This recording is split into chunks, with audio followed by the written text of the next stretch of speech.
Good afternoon and welcome to the American Floral Endowment's Grow Pro webinar series. I'm your moderator, Olivia Liebing, and I am a current graduate student at The Ohio State University studying the propagation of ornamental woody nursery crops. Today's session is on advancing substrates, status updates, peat alternatives, and substrate stratification.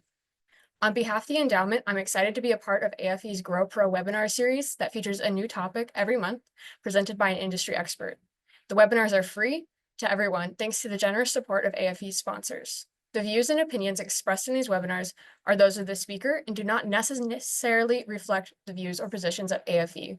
As an independent nonprofit, AFE cannot endorse any specific product or opinion. Today's webinar is sponsored by Profile Growing Solutions. As a leader in global horticulture industry, Profile Growing Solutions provides highly engineered growth solutions to increase plant, soil, and nutrient performance. If you'd like to learn more about our sponsors or are interested in becoming a sponsor for a topic, you can find that information on AFE's website at endowment.org/growpro. Today's session was pre-recorded in English by Dr. Jeb Fields and Dr. Brian Jackson. The recording that's being shared today is part of the longer presentation that will be shared on our YouTube channel. After the presentation, Dr. Jackson and Dr. Fields will join us for a Q&A. Feel free to submit your questions through the Q&A feature or chat at any time. We'll answer as many as we can before the end of the hour. This presentation is a bit long than our usual sessions, so we may run a bit over the hour. However, the full recording will be available on AFE's YouTube account. Sections of the full presentation that weren't shared today will be noted in the chapters. You can access closed captions in other languages through YouTube's accessibility features. To get us started, I'd like to share a bit about today's expert speakers. Dr. Jeb Fields is an assistant professor of nursery production at the University of Florida. His research program focuses on resource efficiency in production, primarily involving soilless substrates, water, and fertility, as well as working on developing sustainable landscape systems. Dr. Brian Jackson is a professor of horticulture and director of the Horticultural Substrates Laboratory at NC State University. Brian has studied and researched soilless substrates for horticultural crop production systems since 2003, with an emphasis on designing and characterizing engineered wood and bark materials. Dr. Fields and Dr. Jackson, welcome and thank you for presenting today on advancing substrates. Thank you for the introduction. It's a pleasure to be back with the American Floral Endowment and this series of seminar talks, and it's even more exciting to me to share the platform with a former student of mine and an esteemed colleague, Dr. Jeb Fields at University of Florida. So I'm going to kick off today's webinar and conversation about where we're kind of at with the state of growing media, particularly, of course, here in the United States, but also offering a bit of global perspective. So on the docket today, if you will, is an update, at least from my perspective, on the status of the growing media industry today, some of the challenges that we're facing, as well as some opportunities and innovations, which are pretty exciting. Also talk a little bit about the market pressures. Where are the pressure points coming from that are driving a lot of the change that we're seeing today that may be at a faster pace than at other points in the horticultural production industry? I'll also share some research updates from my side at NC State, and then I'll turn it over to Dr. Fields for some updates on national research initiatives that we are both a part of, as well as some others. And then he's going to talk about his pride and joy of stratified substrates and some other research that he has at the University of Florida. So the timing of this webinar coincided with the release of the May issue of Floriculture International magazine. And if you've seen, the FCI publication from this month, the entire issue is dedicated to the substrate shift, as they titled it, but to the demands and the challenges and changes of the global substrate industry. So I highly encourage you to take a look. It's a well-done publication covering a lot of aspects. Some of the topics, particularly with the article related to the United States, are on, the threat of tariffs that we've all seen and lived through and continue to live through almost on a daily basis. But as it relates to peat coming from Canada or other materials coming from Mexico, we're okay for now. Okay, so hopefully that trend holds. There's also a growing demand, a continued demand, as likely you all have seen and witnessed and heard many times about the use and the need of growing media for the future. And I'll highlight that in a few minutes, a bit more in detail. And then increasing competition for products. The Chinese market, just as one example, is taking a lot more coconut coir and other materials than they have in the past, as just one example of a nation that is increasing its use of soilless growing media, therefore increasing global competition of our current products. And here in the United States, as well as abroad, our neighbors across the pond, there's a lot of interest in renewable materials and different reasons for that. I'll highlight a few of those. And then I think maybe today, more than at least in my 20 years being involved in the growing media sector, there's more interest in domestic production as it relates to a lot of tariff threats, transportation costs, building local economies, reduced transportation, a lot of different things within that. And of course, I must give a quick shout out to American Hort and the Canadian Sphagnum Peat Moss Association and other entities that really did a wonderful job in lobbying on behalf of the horticulture industry relative to the threat of tariffs and what that actually could mean, right? So let's hone in on Canada and Canadian peat for just a few moments, as it is such a vital lifeline to us in the United States, and it has been for many, many decades. One exciting or really relieving news last fall is that the Canadian peat harvest from last summer of 2024, was much improved over previous years. So that will go a long way in supplying the materials in 2025 that are needed.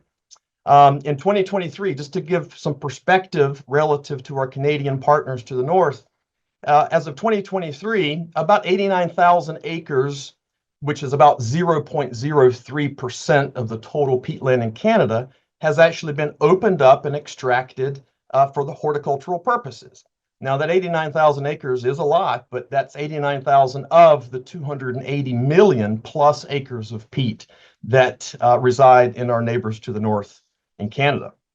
Of those 89,000 acres, about 60% are currently under extraction. That's what's providing your peat moss today. All right. And the remaining 40% that has been opened is under restoration practices. All right. Which is very key for the Canadian producers to restore and to do this as sustainably as they can. Now, one quick note, I was going through some literature in preparation for this talk, and I found a citation from 1935 on the value of peat in potting soil. So we're approaching, it's 95 years that peat has been a part of what we do, and that's not going to change anytime soon. All right. Now, what is the problem? Kind of sticking to the current state of what growers are seeing and facing and asking questions about, all right, relative to peat. It's a lot about its availability due to weather concerns and weather-related impediments relative to harvesting that peat. Now, I find it very interesting, peat was first harvested in Canada in the 1860s, primarily for fuel purposes, and that kind of died away in the 1880s. All right, but then in the 1930s, it started entering the United States. And I think it was Premier Tech, or the former version of Premier Tech, that first entered into the United States selling peat moss. And then they kind of think or claim that it wasn't until the 1950s when this modern era of peat substrates coming into the United States started. So thinking of the weather, ongoing shortages, I just took a few screenshots from a couple of trade magazines dating back to 2011, 2014, 2016 to show that pattern of peat availability as it relates to the weather in Canada. As I mentioned before, it has nothing to do with the volumes of peat available. It's just the ability to extract it. So one perspective, one point of perspective, all right?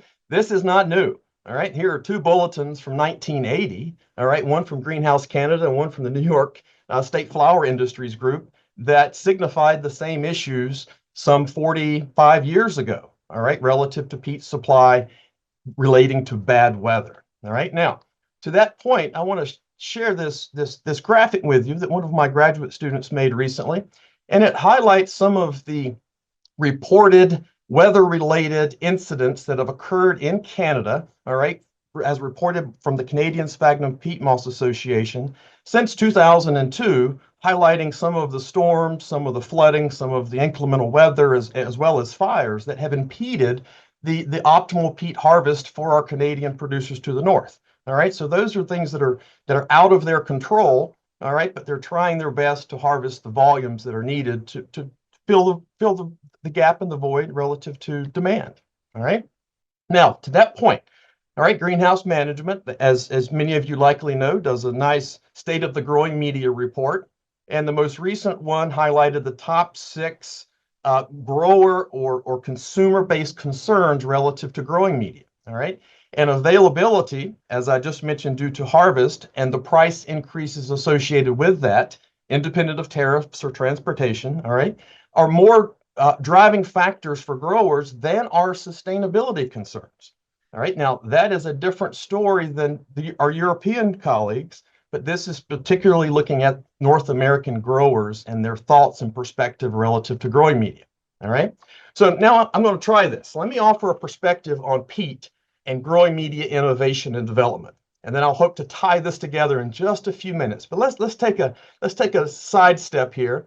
All right, let's look at the timeline of development of something we're all familiar with, the automobile, the car.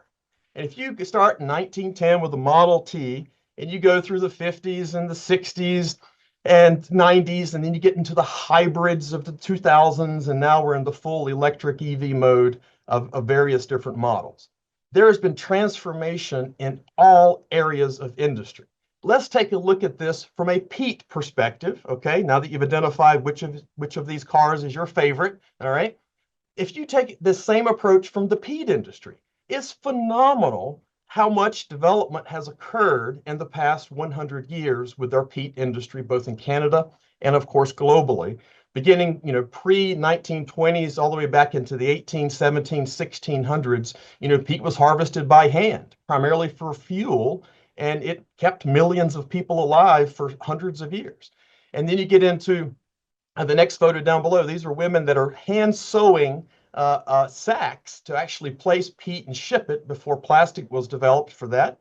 And then you start to get into the mechanization of peat extraction.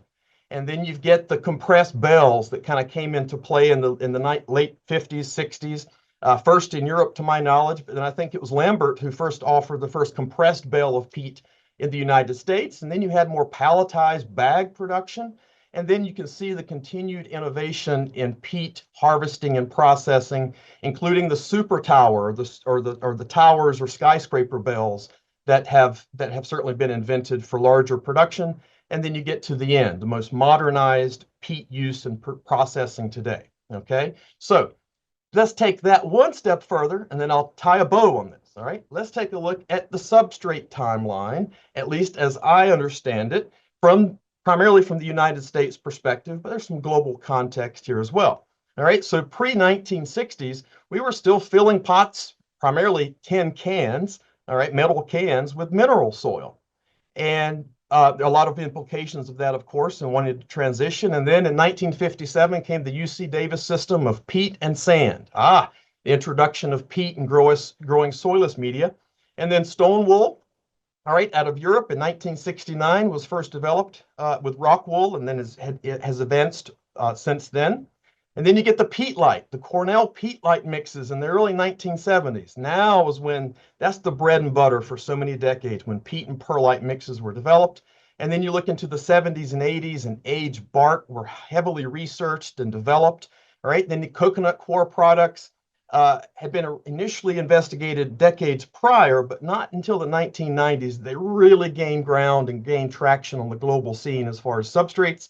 And then on wood fiber, I put the 2000s. Even though wood fiber was first engineered in the late 70s and products were developed in the 80s and 90s, it wasn't until the 2000s that the wood fiber engineered materials really came on the scene. And then, what's next? Who knows? That's where the innovation goes, okay? So here's my point, all right, that I want to try and relay because it helps me understand where we're at, all right? Peat moss has been investigated by hundreds and thousands of scientists, private and public researchers, as well as growers for over 100 years. And that is how we have learned to grow in it so effectively and how we can manage it so wonderfully. It's a wonderful material.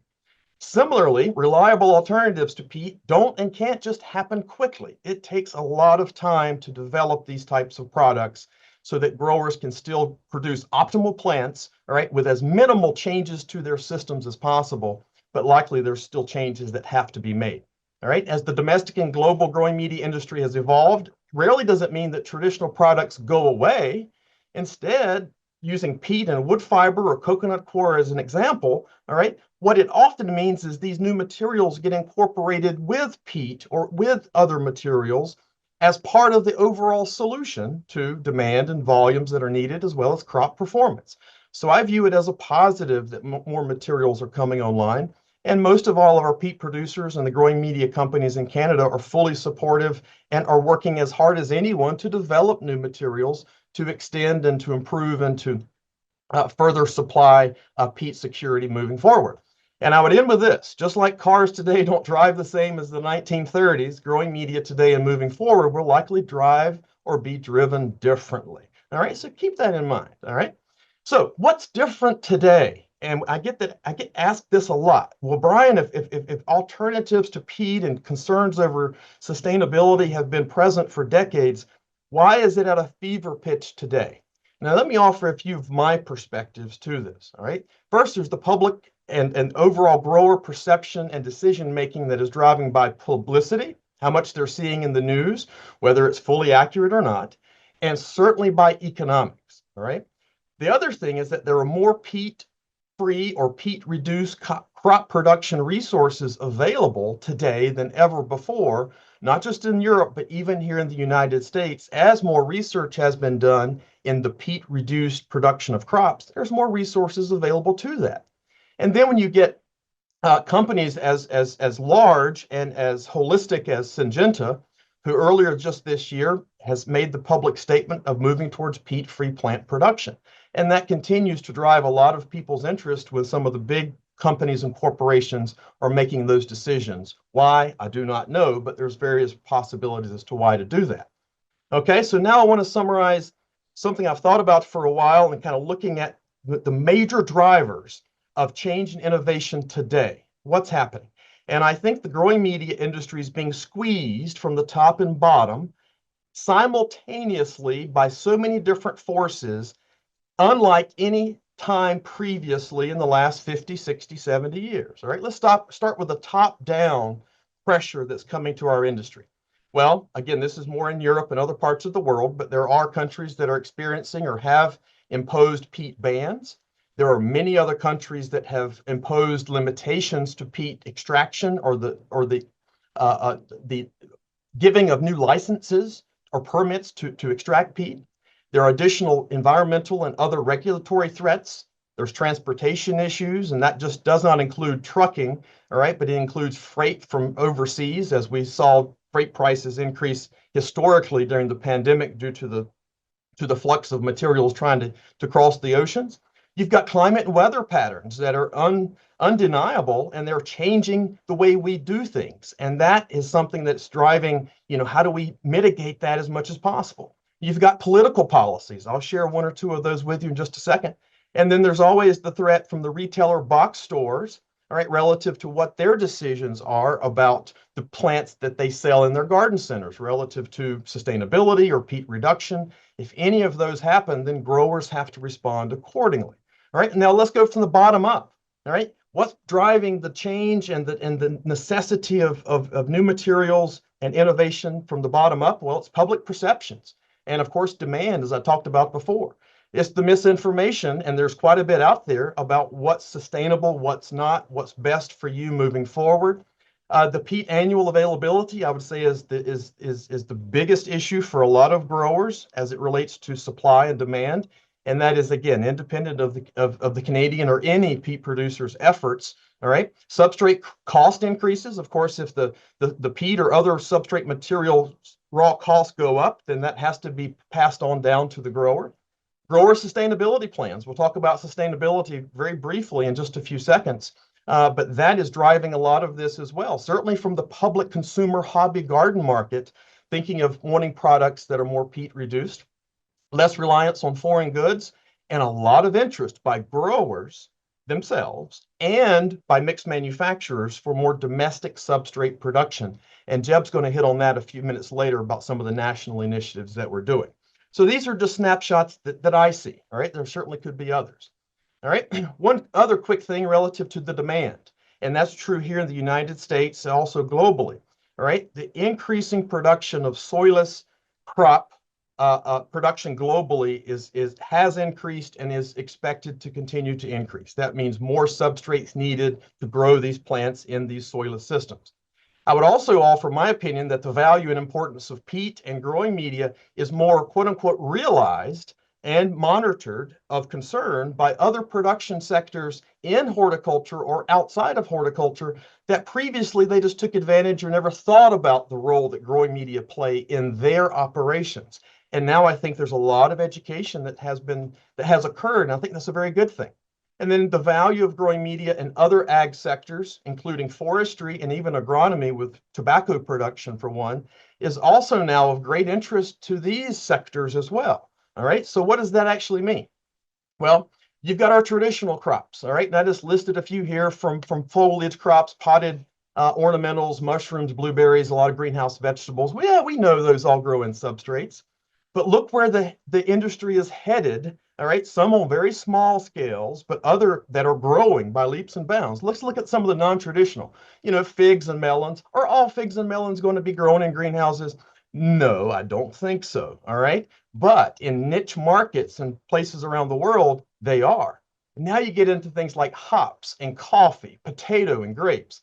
Now, when you start thinking or adding beer and coffee, French fries and wine into the equation of where these plants come from and where the end products come from, then people start to get interested and be like, whoa, all right, show me more. I'm interested. What's happening here?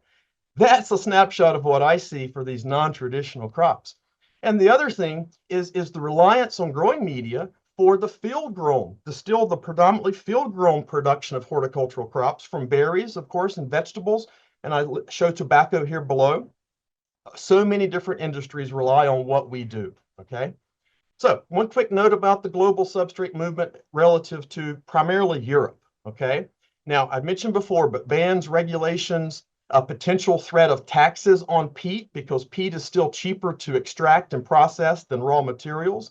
So one idea in Europe is to tax peat, almost a carbon credit on one source that I read, to try to improve or to move the segment towards the non-peat options. These policy alignments are in agreement with the Paris Climate Agreement, as well as the 2050 Climate Action Plan, and there's other environmental plans globally that are driving a lot of this. Of the 27 EU member states, 12 of them have implemented or have plans to implement peat use policies. And by peat use, I mean reduction in either importing, exporting, or extracting peat. And there is a heightened focus globally on peatland restoration for those valuable carbon sources and sinks. And I list a few of the projects below pertaining to that. Outside of Europe, Chile just last year did implement a peat protection law, all right, so they can no longer extract peat in Chile, and that was something that was a governmental policy that's been brewing for a few years now, all right? So there's a lot of European manufacturers who ship substrates to the United States, and likely many of you watching this have sourced or do currently source substrate materials from Europe. Now, in Europe, based on my connections and my research just recently to kind of get an updated, kind of finger on the pulse of what's happening, basically all growing media producers in Europe do have peat reduction goals, most of them between 2025 and 2030, but all the way up to 2050 as to how many new materials or what percent of new materials they're going to add to their growing mixes. And this is true for the hobby market and the professional market. Now, the hobby market has greater expectations for reducing peat usage than the professional market, but still they're both kind of being targeted for reduction. And I list some of the companies, not all, not trying to be selective or exclusive of anyone, but these companies have very clearly outlined platforms for reducing peat and using non-peat materials. All right, so substrate companies are also investing heavily in developing new materials, just as I'd mentioned the Canadians are a few moments ago, as are the Europeans. All right, so some of you may be thinking, well, this is all great about Europe. I don't source from Europe. What about North America? What are we doing in the United States? Is no one paying attention to this? I've got another perspective for you. All right, let's look at peat use in the United States. And for reference, this article on the right is the article pertaining to the United States growers' comments and the United States efforts about peat reduction and the future of substrates laid out in the Floriculture International May issue this month. So this was the article pertaining to North America. All right. So in the United States, we source 90% of the annual peat from Canada, about 85% of what they produce. No pending regulation or pressures or reduction of peat. All right. So we aren't facing those same reduction parameters as the Europeans are. And I would say this, and this is something that I think we all know if we think about it. The US has been leading the world in peat-reduced substrates for decades. All right, I'll show you in just a second what I mean. And pure raw peat is primarily only used in mushroom production. Now let me take that bolded statement a step further, okay? In the Canadian peat that we predominantly use in the United States, it is milled or vacuumed off the surface. And oftentimes that milled peat has less structure, less larger particles than the European block or sod cut peat that they use to formulate their substrates. So what that means is that for decades, since the 1960s and 70s, we've been adding 20 to 40% by volume of aggregate material to the peat to add the structure that we want.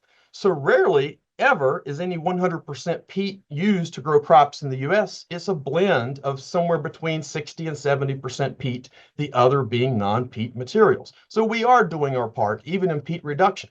All right, a few research area updates from my end.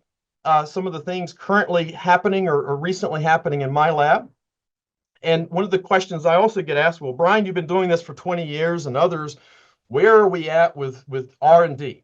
Well, I would refer back to that previous statement that it takes a long time to fully develop alternatives to peat, and there's still a long way we have to go.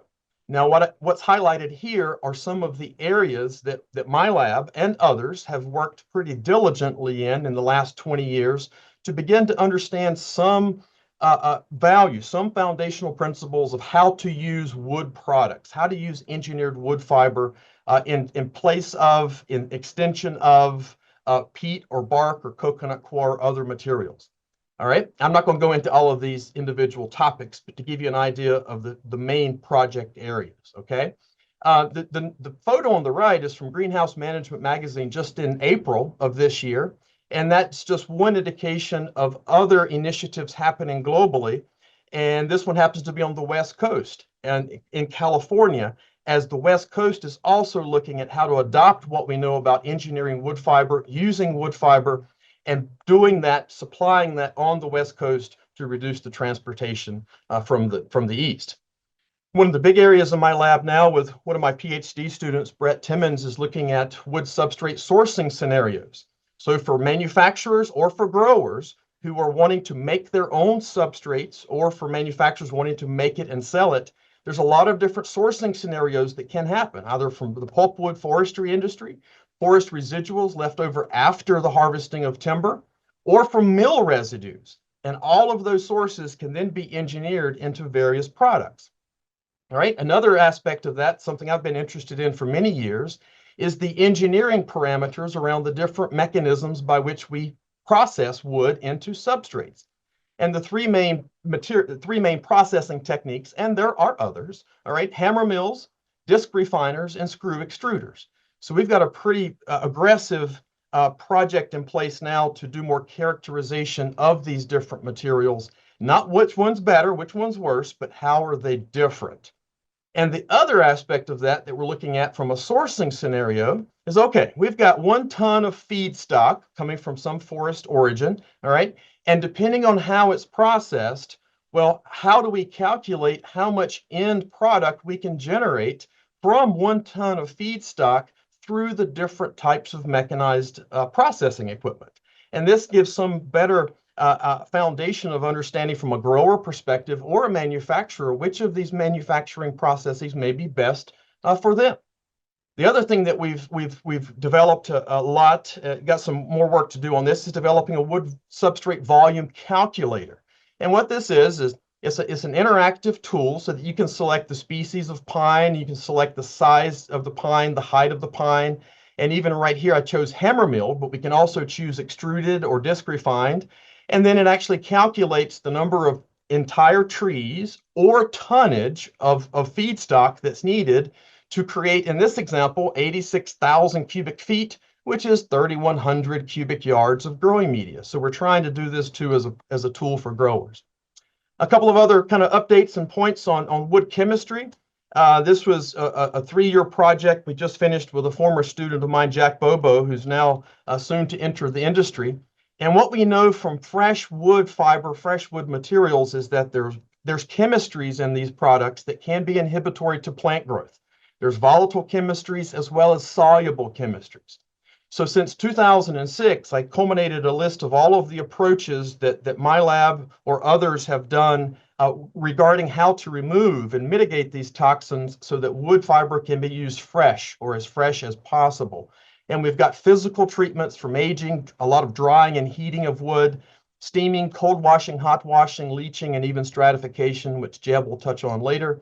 And then a lot of amendments, additive amendments, and charcoal, calcined clays, fertilizer dosing at high concentrations. We've done microbial inoculation of wood chips to try to remove those toxins. Activated carbon, activated alumina, polyvinyl pyrrolidone, and ammonium carbonate. Those are just some of the ones we've looked at. And the idea, or the one with the greatest potential I'll share with you, or one of the ones with the greatest potential, is activated carbon. And we've done a lot of work and continue to do a lot of work. And this is not biochar in large particles. This is pulverized activated carbon in a really small powder form. And this example just shows the growth of tomatoes in fresh wood with no activated carbon, and then 5, 10, and 15 pounds of, and the effect on growth similar to that in the peat control. So we've seen a lot of positives there. We did the same thing with activated carbon with numerous annual species, and the same trend exists in that from fresh wood, there's a growth reduction, but with the increased addition of activated carbon, we can get fresh wood, we can get plants to grow in fresh wood equal to that of peat. So very excited about that. One other quick note is the use of hardwoods. Now, hardwoods have been investigated, for 50 plus years, not too much, mostly all conifers, but it's shown that hardwood materials are not as effective and not suitable as substrates. Well, we stepped back and we offered some new approaches, all right, to how to reevaluate these materials, because due to their national abundance and underutilization and low cost, it's worth taking a look at. All right, so one of my current students, Andre Truder, is looking at stratification, all right, and I know Jeb's eyes popped up about that, looking at hardwood materials under peat or peat-like materials. All right, and you can see that the increased use of hardwood does produce stunted plants, but at 20, 33, and even 60% inclusion, it is quite successful. One quick note about that, all right, these are celosias grown for about 7 weeks, and at 100% softwood pine, all right, the color does not change, but look at the color change in hardwood. So it still proves again that it breaks down. So hardwood application has to be for shorter crop productions, but we're still encouraged about the possibilities. And you can see what that root ball looks like even after 7 weeks with growing celosia. One other quick note about this, we also, with another student, Brett Timmons, we've done a hardwood pine dilution project with thinking of, okay, if you're going to add 25% wood fiber to your mix, peat in this example, or 50% wood fiber, what ratios of dilution of hardwood to pine within that 25 or within that 50% can we, quote unquote, get away with? And we're actually seeing another positive use of being able to use 25, maybe up to 50% hardwood in this capacity for short rotation. All right, the last thing to note, just relative to raw materials, is the other biomass in North America that is being looked at currently. A lot of it in the past, but currently. Hemp hurd, miscanthus, jute, and burlap, sugarcane bagasse down on the Gulf Coast, canaf, and biochar. So some of you may be familiar with these, and I expect to see some progress in the production of these materials coming up. So a quick note right here at the end on sustainability efforts, because that's something a lot of people are focusing on, all right? But first, one quick note of context about peat alternatives and sustainability, all right? Folks, these things are not new, all right? Interest in substrate materials other than peat dating back to 1935 and 1949, and there's 150 or 200 other examples I could give. People have always been looking at other materials, but we know now, hopefully, what's different today compared to the past. Same thing with environmental aspects of sustainability. It's not new, okay? There's a new heightened interest in it and a lot of work being done, but this concept has been around for a long time in monitoring our sustainability. Three quick notes that I've just recently have been aware of. All right, the Growing Media Europe has a GME guideline for sustainability and carbon footprint of materials. There's a product, a company, not a company, excuse me, an app, a certification board called HortiCert that is also doing certifications of primarily European substrate materials and what are their impacts. And there's even a carbon calculator, all right, Hort Zero, that you can actually sign on to and kind of get an assessment. American Floral Endowment has done a brilliant job in the last 2.5 years on their Sustainabloom campaign, and they offer a lot of industry guides that can help growers understand what and how they can move into more sustainable avenues relative to their production. And there's one of these guides just on sustainability. And then lastly, I know we talk about organic materials a lot, but the Perlite Institute, the vermiculite, as well as rock wool and other highly important commodities within the horticultural substrates world is also very keen on their sustainability impact as well. Okay, so with that, over to Jeb. All right, thank you, Brian. I would like to start off and echo your sentiments. This is really exciting. I'm really appreciative of American Floral Endowment for inviting me here. 15 years ago, I got my start in soilless substrates in my master's program under Brian Jackson and Bill Fontenot. And so it's been an exciting journey, and I'm really excited to take this next step with Brian on this presentation, but all the projects that we're doing going forward. So jumping right in, I'm going to kind of cover a few topics that were already mentioned by Brian, but really reinforce those and maybe show you a different idea of what's going on, and specifically some of the major initiatives that are happening in the United States right now. But I really like Brian's timeline, and it really worked. It made a lot of sense. And so we have been growing plants in containers for thousands of years. And for thousands of years, there wasn't a lot of change and adoption. And just like in many other industries, there's been slow progress, and then it kind of explodes. And so as you saw Brian's timeline, once we got to the 1960s or so, we call a paradigm shift happened in soilless culture, and that could be called the peat revolution. And so that's not when the first time peat was used, but was when the first time that peat became the standard of our soilless substrate, or the major one, and really not just peat, but all organic materials that followed. And so the use of peat moss changed soilless culture forever, and it opened the door for all these other materials, like Brian mentioned, the aged composted barks, wood fiber, perlite, coconut coir. All these things were able to come on the market and online because of this peat revolution. And so we have this rapid expansion of the soilless culture industry. And as Brian mentioned, so not to harp on it too much, but there are estimates that we're going to continue this expansion into the coming decades. And a lot of that is because of new markets are coming online, as Brian mentioned. We're expanding soilless production into new agricultural sectors and new locations. We're able to grow food and crops soillessly on land that was previously not suitable for agriculture. So we can bring agriculture closer to the population through the use of soilless culture. And so that requires more substrates and more substrates. And as Brian mentioned, we all know there's a limited amount of what we can do specifically with the peat. We are harvesting, the Canadian Peat Association harvests, and the companies in Canada harvest what they can to remain sustainable. And that's just not enough substrate to meet this growing demand. So a group of scientists got together that I am leading a project, and we submitted a grant to the USDA NIFA Specialty Crops Research Initiative called Beyond Peat.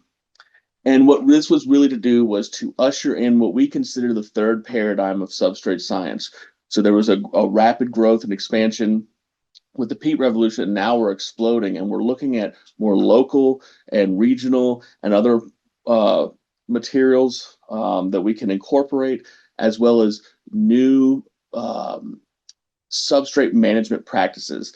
And so we wanted to convey the idea that we were moving beyond that peat revolution, not that we wanted to move beyond peat. Quite the opposite. In fact, just as Brian mentioned, we know that we will continue to rely on peat to produce our crops for many years. We just need to incorporate other materials to reduce our reliance on any specific thing. And so that's why our grant is called Beyond Peat, but as a team, we've collectively transitioned to be called S3. And this is Soilless Substrate Science. And that's more inclusive of what we're actually doing. It's a holistic idea to help, like I said, growers in the substrate industry come together with researchers and scientists to move into this third paradigm in substrate science. So we have colleagues working on this from across the country. Really excited. We're working with the substrate industry and growers from across the country and the North America entirely to move forward. Just to kind of give you some objectives, I don't want to get too into the weeds on what we're doing. And just so you know, the Soilless Substrate Science, it's a new project, a new plan. We're just getting started. We have some results to share, but this is something that we're going to be looking at over the next several years as we continue to move in. Like Brian said, nothing happens quick, but we are going to have some quick results and hopefully grow into some really big paradigm shifting exploration. So first and foremost, we have production and materials science objectives. And so our main goals are to source regional and domestic biomasses. Brian mentioned some, we'll mention some others. These are agricultural fibers, industry byproducts, waste materials, anything that we have on hand in large enough quantities that we can use, and really focusing on domestic substrates, domestic production, things that we can find far to lower transportation costs. And also put that material near where the growers or where the substrate industry needs it. We also are going to thoroughly investigate the development of processing techniques. We want to improve physical structure of the materials, comminution procedures, or how to break these materials down, and also how to improve our durability and stability of the substrate materials themselves. We want to increase longevity and lifetime of that substrate.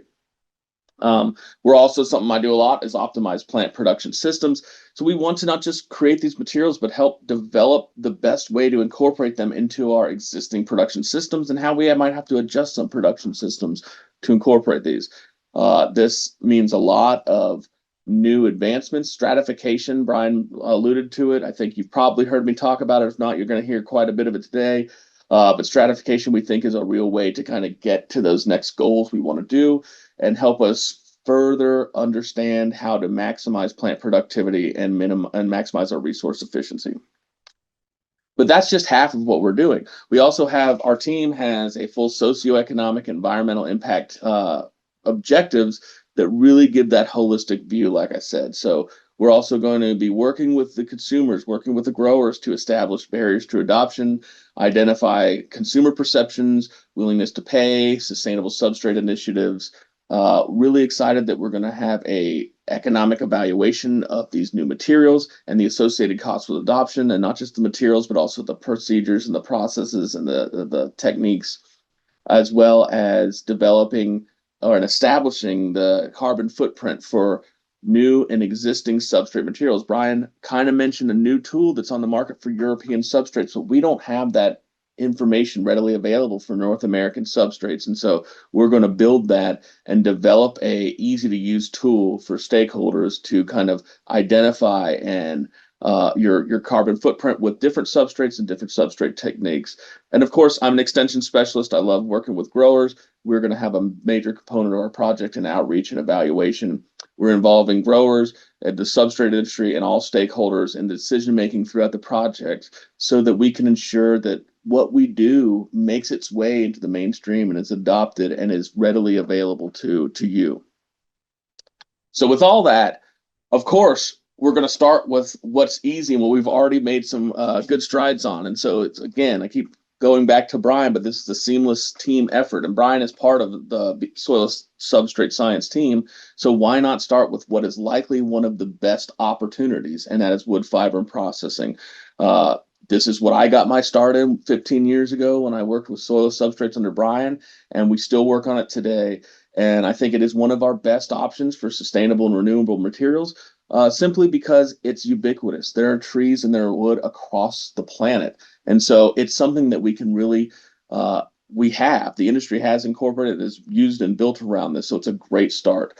We're going to further look at, as Brian mentioned, different processing materials, different processing techniques, looking at tree species and everything down the line on that. Some other low-hanging fruit that is out there and easy to get quick impact is bark. We all have access to bark and aged bark fines.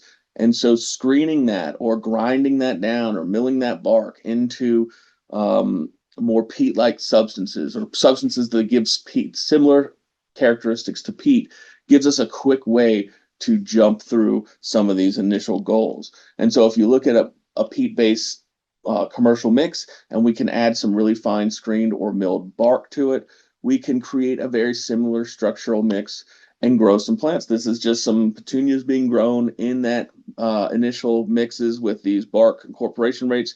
There's a little issue we have to work out with some nitrogen drawdown, but other than that, very good productivity and ability to cut our current supplies of whatever we have. Something I'm really invested in. I spent my first 7 years of my career in Louisiana, a big sugarcane producing state, and now I'm in Florida, the other big sugarcane producing state in the United States. And so sugarcane, if you're not aware of it, it grows in a cane. The sugar is extracted through the cane through several processing, and this bagasse material, and it's called sugarcane bagasse, is what's left over, and it's a very fibrous material. There was some work on this in the 80s and 90s. There was high sugar content. Extraction processes have gotten much more efficient. We get more of that sugar out. That's where the money is. So we have low sugar content in our bagasse. So we're re-exploring this as a substrate component with various positive results. We've shown that we can use this similar to a wood fiber to cut any commercials media, or most of our commercial medias, by upwards of 30% without really affecting the crop. We're taking that further. I have a student now working on processing this bagasse into more specific materials, but it's really exciting, and it's a quick and easy option for growers to use, especially if you're in that Gulf South. And again, sugarcane is global, so we grow it around the world in really tropical climates, so it expands that reach. I mentioned some processing for stabilization, and I think the most common thing that everyone knows, the word we're hearing, is biochar. And so there's many different biochars, and it is more of a process than a material, I would say. And so we have biocharred sugarcane bagasse and used that as another way to trial this material in a long-term setting. And so we can use this biochar to, again, add 30% inclusions into peat-based mix and still have no problematic effects, and even improve plant performance a bit. So biocharring is the easiest, most well-known thermal modification that we're doing on substrates to extend durability. But what we've developed, or are developing and working on, and this is with a wood scientist at the LSU Ag Center, Dr. Wu, who's on our S3 team, is thermal modification of these substrate materials and fibers. And basically that is degrading the hemicellulose within the cells, which is improving the stability and the durability, so these materials don't break down, they don't degrade, they don't decompose fast. And really, we're improving the overall longevity of the materials. So one of the things with the sugarcane is it breaks down really quick, so you can only use it in short-term production. With the biochar, you can use it in longer-term production. We believe that with this thermal modification, we can improve the stability to make this stuff last for years. And so that's what we want to explore on all these different biomasses. We're also looking at substrate evaluation and characterization. Our team members at the USDA ARS have developed a high throughput material evaluation criteria so they can have rapid response. As we get different materials and different processing techniques, we want to evaluate their potential for substrates before we go down all the rabbit hole of growth trials and evaluations. Understand the physical characteristics. Will this work? Can we compress it? Can we make this fit into our current systems? And so they're able to do that in a relatively quick amount of time. We're also looking at more precise characterizations. Again, back to what Brian said, the industry has changed, production systems have changed, so we're updating recommendations, we're modifying existing evaluation systems to meet these new materials and substrate management processes. So those are some really exciting early reports from S3 and the work we're doing. And again, we've got years more to come. But I think my favorite part about that is the stratification. And so that really helps us take this jump into our goal of providing more opportunities and more flexibility for growers and the substrate industry to continue expanding at a rapid pace without any setbacks. And so this is by no means a new idea. People have been putting multiple materials in a pot for generations, but really the understanding behind the benefits of it and the reasoning for it is something that was myself and my PhD advisor, Dr. Jim Owen, conceptualized about 5 or 6 years ago, and I've been working on it for that entire time. And so if you're not aware, stratified substrates is layering multiple different substrate materials within a single container. You can kind of see a example of it right here with a fine bark above a coarse bark. And this just allows a lot more precision. We see precision agriculture expanding and growing and affecting all different areas of ag, from specialty crop production to agronomic crop production to forestry production. We all talk about precision. And so since we've changed our practices with irrigation, with harvesting, with fertilization, with pest management, why not change and have more precision management with our substrates? And so that's what stratification really breaks that boundary. And so without going too far into it, stratification, we can target place fertilizer for more fertilizer efficiency. We can control our air and water balance within the container. Really excited, we can save money on our soilless media and our soil cost. We can improve crop productivity and reduce loss or shrink in retail. So why not give it a shot? And again, this is not some novel technique. It's not that, it's not high tech. We're layering media within a container. If you go outside and dig a hole, you're going to see horizons. You're going to see layers. This is nature's solution. If you go to any highly constructed soil, you go to a construction site or you go to a golf course and dig a hole, please don't do it. But if you did, there's layers there because they want a lot of control. They want precision management of the water and what goes in there. And so you can, if you want that precision, you need that control, and layering actually does that. So about 5 or 6 years ago, we submitted a grant, Dr. Owen and Dr. Altman at the USDA and myself, to call Defying Gravity, to look to the HRI, to look at stratification. And so did several projects with that. But really, we wanted to look at growing better or equal quality plants with less fertilizer and less water. That was the whole idea behind it. So we showed repeatedly on multiple different species that we could use less fertilizer and grow an equal or greater plant. I had a graduate student, Chris Ione, at the time at LSU, who was interested in stratification and lowering irrigation requirements. And so this is just growth index of Loropetalum, I believe. And the black line is a standard substrate, and the dashed colored lines are different stratified treatments. And these 4 graphs you're seeing are different irrigation treatments, from the top left being single application, what we typically call an industry standard, to either deficit irrigations or splitting that throughout the day, all in an idea to improve our water efficiency and use less water. And the exciting thing is, in every case, the stratified systems outperformed or equally performed the standard. So we were able to reduce water, we were able to reduce fertilizer, and still grow an equal or superior crop. Now, we've tried this over the last 5 or 6 years in over 30 or 40 different crops and systems, from small plugs to large trees, and always seeing positive results. One that really struck was we grew crepe myrtles in some large containers in different stratified systems with bark, and we didn't see any difference. They grew about the same, no problems. But then crepe myrtles will grow in anything, but we pulled the pots off and we looked at the roots, and there was such a big mass of root in these stratified systems compared to the standard. And so we cut the roots in half. You can see this is dry root biomass, a graph. On the right is our control, our standard, and the 3 bars on the left are different stratified treatments. And you can see the top versus the bottom root mass. But if you stack these 2 bars, that's the total root mass. And what you can see is in some of these stratified treatments, we're getting 3 or 4 times the root growth without any reductions in shoot growth. So we're still growing the same plant, but we're growing massively more roots.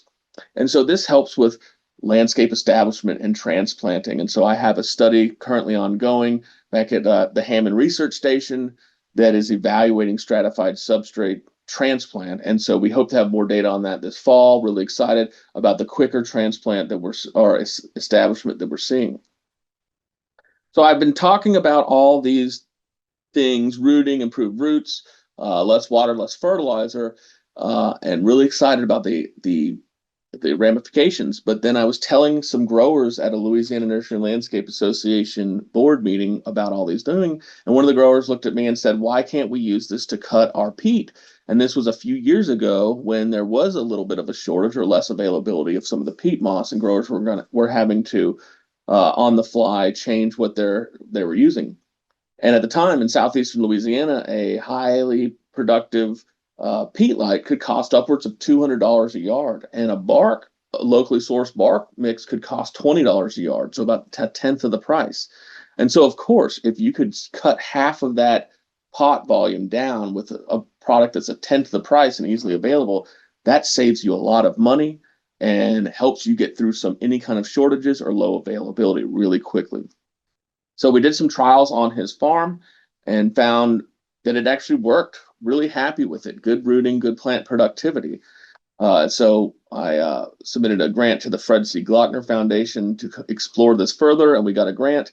We grew some petunias, and you can kind of see a little diagram. We grew like a commercial peat perlite mix, and then grew that same commercial peat perlite mix above just an aged pine bark that the nursery industry would use. Nothing fancy.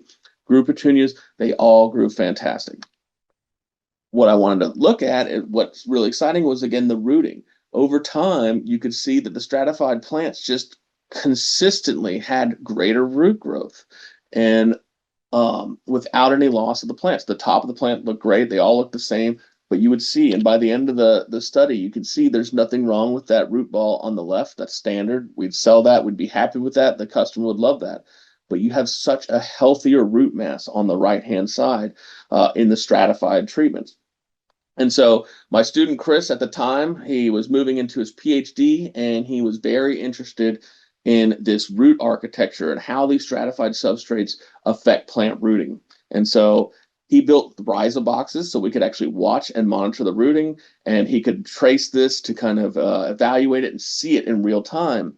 And so Chris spent an entire summer, basically every day, tracing roots onto plastic sheets to make this next few figures, but really let us show you how the roots grow and the differentiation. And so if you look, this is the non-stratified standard on the left, a stratified substrate on the right, and as they grow, they just grow a little bit differently. And so what you can see is after 10 days, the standard is just shot to the bottom of the pot. And we tend to think that's great because when we pull out a plant out of the container, when we're looking at it, we want to see roots on the bottom.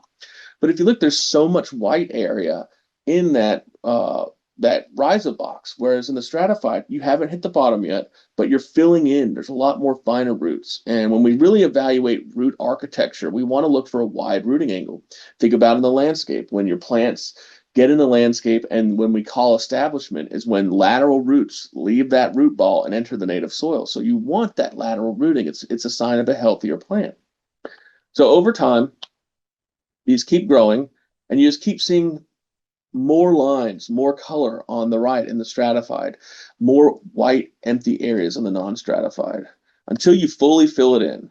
And you just see an increased fine root development, increased branching, And this enables the plant to have more access to water, especially under deficit and stress conditions. So going back to some of our other studies, we've seen time and time again that when we're growing stratified versus non-stratified, and we have a spike in temperature or a mistake with the irrigation problems where a plant doesn't get irrigated or a line doesn't get irrigated, anecdotally, we see the stratified plants tend to go longer before they exhibit that stress compared to a control. So we really believe that this can help with extending shelf life and reducing our shrink in retail. And so that's a really exciting outlet. My former student, Chris, he is now a nursery production specialist at Virginia Tech, and he and I are really starting to work on this as our next big area to focus on as reducing our shrink and extending shelf life in the retail setting. So look for more of that information and resources coming out in the near future. But moving back to the main point, we're improving our flexibility with more options. So we got a grant from the American Floral Endowment, which I'm truly thankful for, to look at more stratified systems opportunities and look at flexibility. And so what we want to do is we wanted to take a peat light mix and a peat free mix, which is a coir light, and look at those in stratified systems with bark and also with wood fibers. And so you can see this is the growth of those over time, black lines being the peat based, the blue lines being the coir based. But if you look at the pictures, control on the left, the two stratifieds on the right, they all look great. They grow very well, but look at the root systems. The stratified systems give you such greater rooting. Same in the coconut coir. Less rooting on the than the peat, but we are going to, we found that we can update that just a bit. We had an issue with our blend percentage. So in more recent work, we've actually seen that we can change that and get the same growth, but it's just a little behind. So, but with no peat. So a lot of exciting work there. And so that brings us to the use of filler materials. And so as this stratification concept continues to grow and it's being used by, you see research labs across the country, growers across the country are adopting it. I'm working with many, and even globally, there's research labs and growers focused on stratification to help reduce their peat reliance. We're seeing this concept of filler materials. And so this allows us to explore local biomasses and on-site materials, and also improve circularity and increase sustainability. However, this comes with a big caution. We want to proceed with caution because as I've gone around and visited some growers, I'm starting to see some things that we just want to highlight. Certain things like chemically treated woods and other sources have some contaminants, some heavy metals. So we want to make sure that we're using the proper materials and not just any material and pairing them well. So that made me think of when you go to a restaurant, you have a nice steak, you get a sommelier to come out to pair a wine or a beer or something with that steak. And so just like that, we need to be substrate sommeliers and we need to pair the top and the bottom stratas together. So first and foremost, what we need to know is that lower strata materials have to have high porosity. In fact, they need to have a lower water holding in the bottom than in the top for the actual process to work. Be careful about heavy metals and contaminants. There's a lot of downstream problems that can for plant health that can be caused, but also there's consequences business-wise for using some of those materials. So it's always something to be better safe than sorry. And so not all materials can be paired, and we should do some more evaluations to see, and I'm more than happy to help with any of that.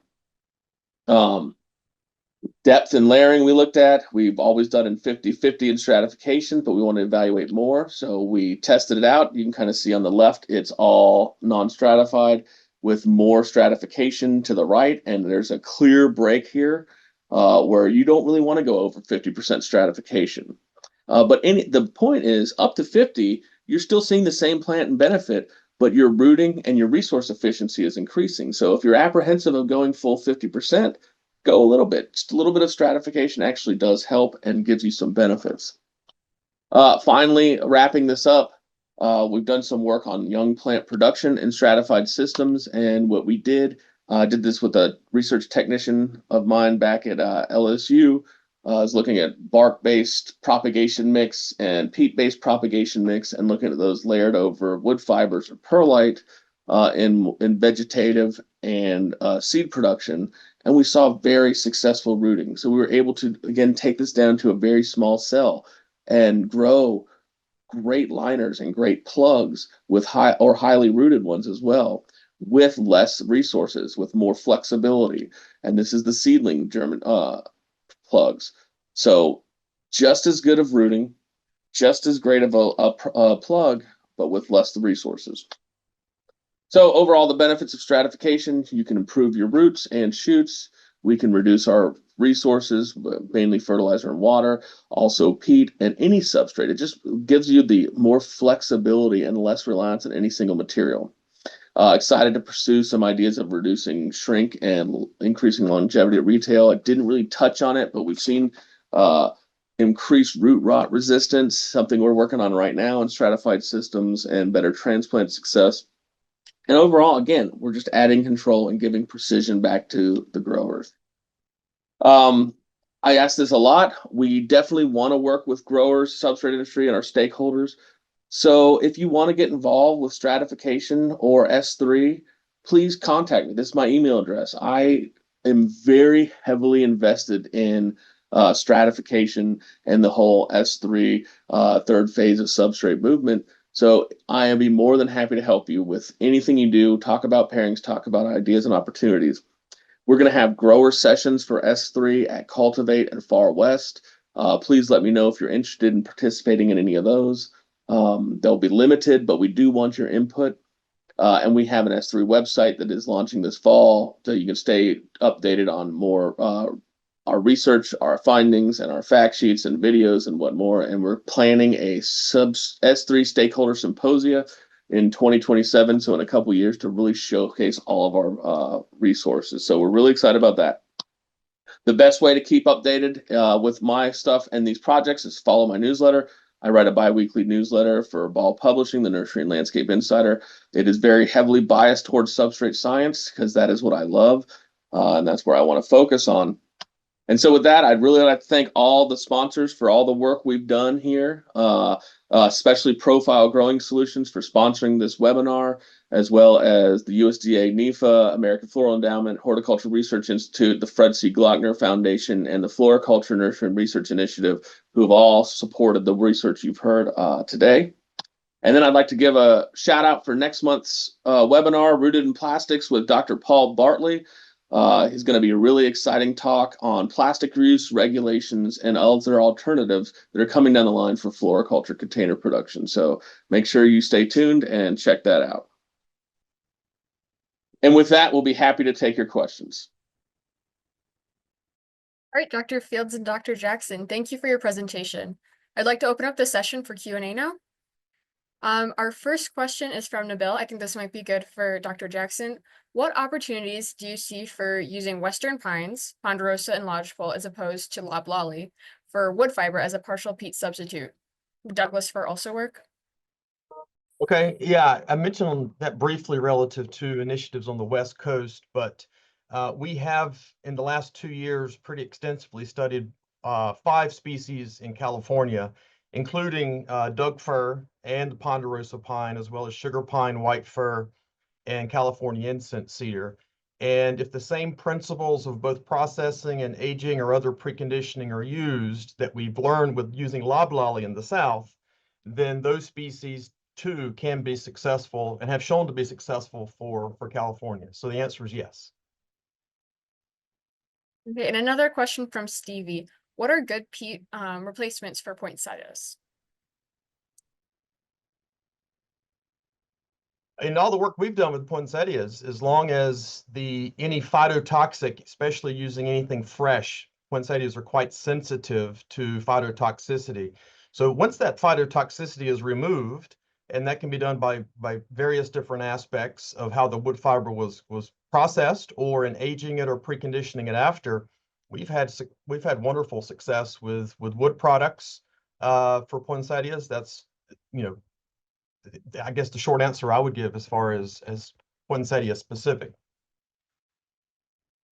This question might be more for Dr. Fields.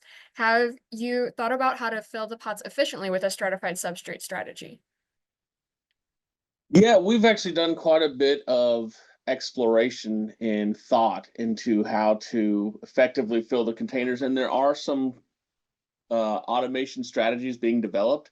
There's nothing out there right now, but a lot of intuitive growers have been working some different ways out to augment their filling lines.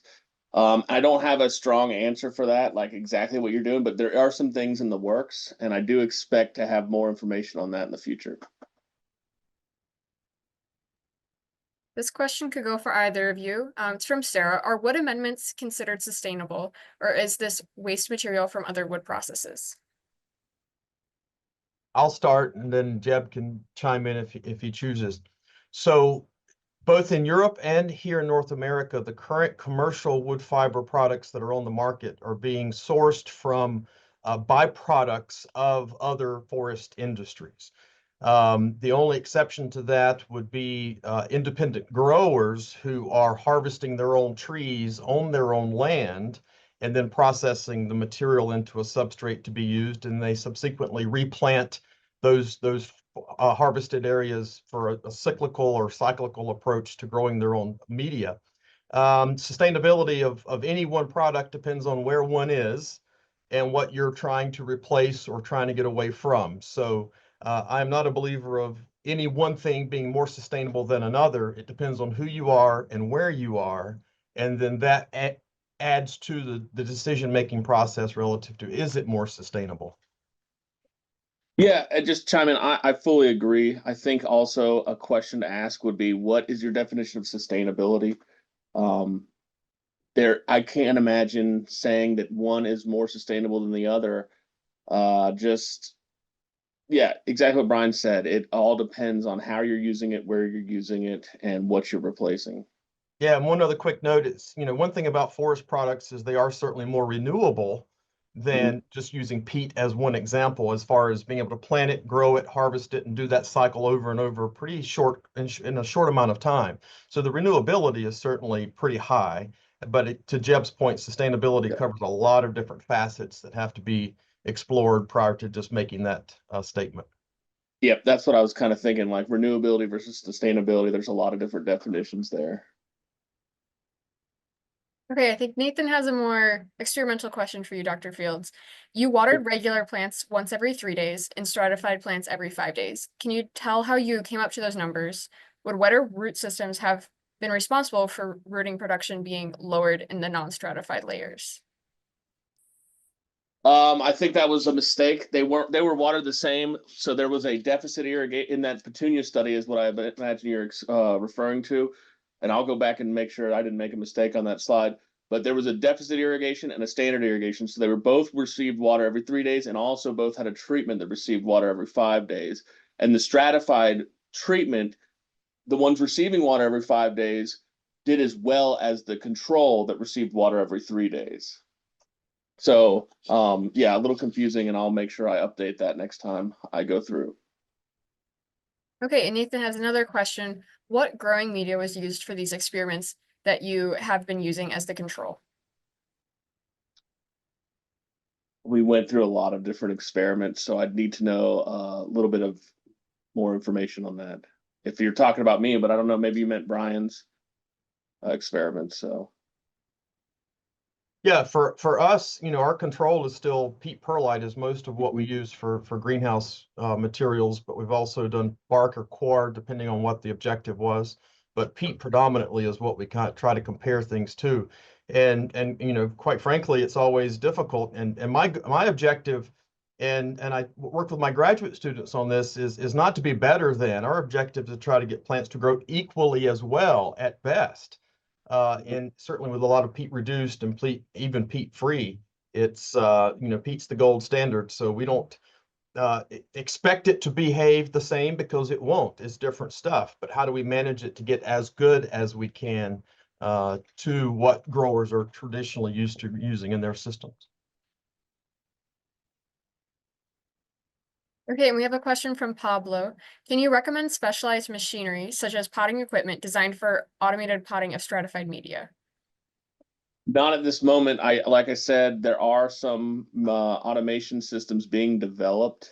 and a lot of different growers are augmenting their own systems in various different ways that I visit. And if you have a system in place and you'd like to kind of talk through it and get some ideas, I'd be happy to share more one-on-one some ideas, but nothing that's on the market right now that's readily available that will just do a pure stratified system. There's also a lot of people can, or the idea is you could, if you have a hopper inline on an inline production, you can add a second hopper. And so as a plant moves down a conveyor belt, it can get filled halfway. You can put a plant or a transplant in, and then it can move down and get filled again. You can run conveyor belts at half speed or double speed to kind of move plants through there so they only get filled halfway. And there's a lot of different ways. And so it's really specific on your operation and your filling line, how to best change that and implement the stratification processes. There's no one size fits all, I guess, is an easier way of saying it. Okay, and I have Yeah, a couple more stratified. Oh, sorry. Yeah, one quick thing I would note about that, I see a lot, particularly in Europe, more so than here in the US now, but it's increasingly popular to do a top dressing, like a container mulch on the top of containers for a variety of reasons. And I've seen multiple examples on LinkedIn and others where production potting lines have been reconfigured so that once the pots are filled, the transplants go in, then there's another step to that where that mulch layer is added to the top. So I think the configuration of how to do that would be, yeah, maybe logistically, as Jeb said, location by location being different, but I think the precedence is there for how to do that. Absolutely. Okay, and Marcus had a question. It was noted that the particular stratified soil system treatment, there would be increased root growth with comparable shoot growth. While this could bring benefit with landscape establishment for nursery crops, is there a concern with root-bound plants or a greater threat of circling roots with these containerized nursery plants? So interesting, yeah. If you noticed it, and I think I mentioned it in there, when the stratified systems, when roots grow down into the bottom, the really coarse part, we tend to get a change in root plasticity. At least we start to get downward growing roots and really thick, coarse roots because of the high airspace in there, as opposed to the fibrous roots that are moving laterally. And so we do see less of the circling that you would be concerned about in our experimentation. Because of that change in directionality and the change that the roots are growing.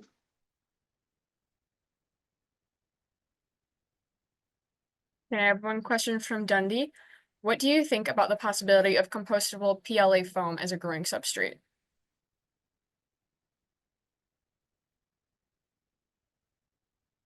I'm not sure what that is. I'm familiar, but I can't say based on my work with the material or understanding, I can't offer any public comment to that. Okay, and I'll ask one more question if there's anything else in the Q&A or chat after that. Has stratified soil been trialed with poinsettias? We did here about 2 years ago, Jeb. It was a pretty small trial, but kind of the same thing. We used fresh pine wood on the bottom and then a peat light on top, and we could get all the way about 60% wood before any noticeable change relative to fertility or plant growth. And I'll just add to that because I haven't personally grown petunias because it's not in my area, but we have, between my lab and some of the labs that my students are in and Brian's, I know of over 50 to 60 different taxa that have been evaluated in stratified systems, and I've yet to find one in my experience that has completely failed in that system. Now, some of them don't get the benefits, but again, sometimes we just grow an equal plant, like I mentioned earlier. But we have done many different taxa, many different varieties, and consistently see the similar benefits. And Daniel had a question. In cultivatory watering systems, what has been the experience regarding the quality of the watering for every stratification?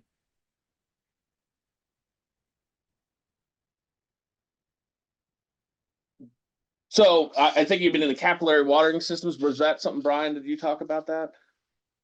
No, I didn't mention that. You and I talked about it offline as far as just, sub irrigation and how that would influence. So I think the big thing when you want to consider stratification in a capillary rise system is that you have really coarse materials on the bottom, and it's really important that you have the high air porosity on the bottom, which is going to have less capillary rise associated with it.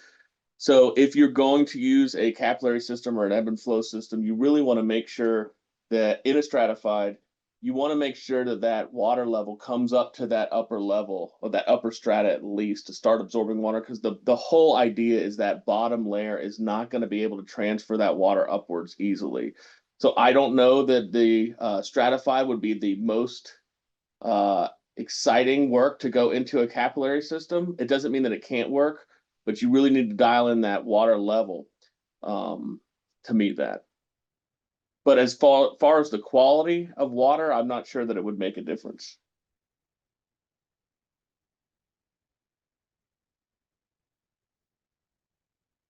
Okay, well, if we don't have any more questions, I'd like to thank you for joining us today for another session of AFE's GrowPro webinar series.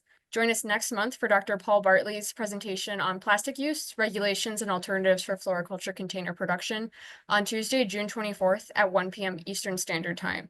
You can register at endowment.org/GrowPro.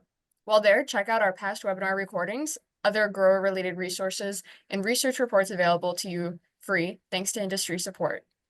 If you find this webinar series and AFE's other industry resources valuable, please consider making a donation to AFE's 2025 annual fundraising campaign.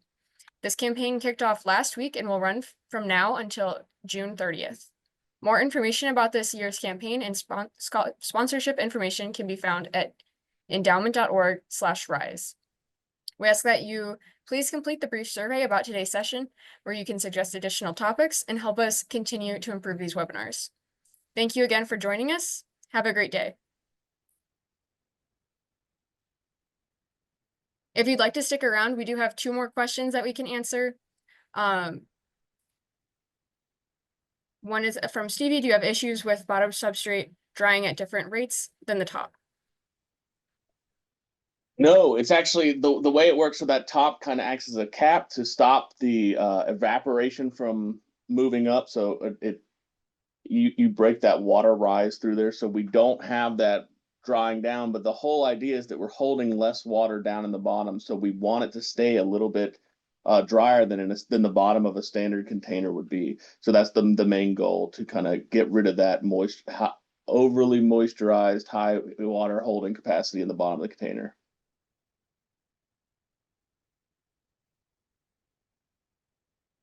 Okay, and then one is from Keith. What is the rate of percentage of charcoal usage to prevent phytotoxicity of fresh wood? Depends on particle size, first and foremost, of the biochar / activated carbon that's being used in our experiences. So as little as 5 pounds per yard, depending on the species, or as high as 15 pounds works more efficiently for others. But currently, we've used activated carbon from commercial sources that we've purchased. But as of right now, we've got trials with actual biochar that I made myself on campus, process that down to a pulverized powder form, and then we're looking at it at all particle sizes, just to kind of further provide evidence as to particle size / rate of material needed for use. Okay, great. Thank you for answering those last few questions. And again, thank you for joining us today, and to have a great day.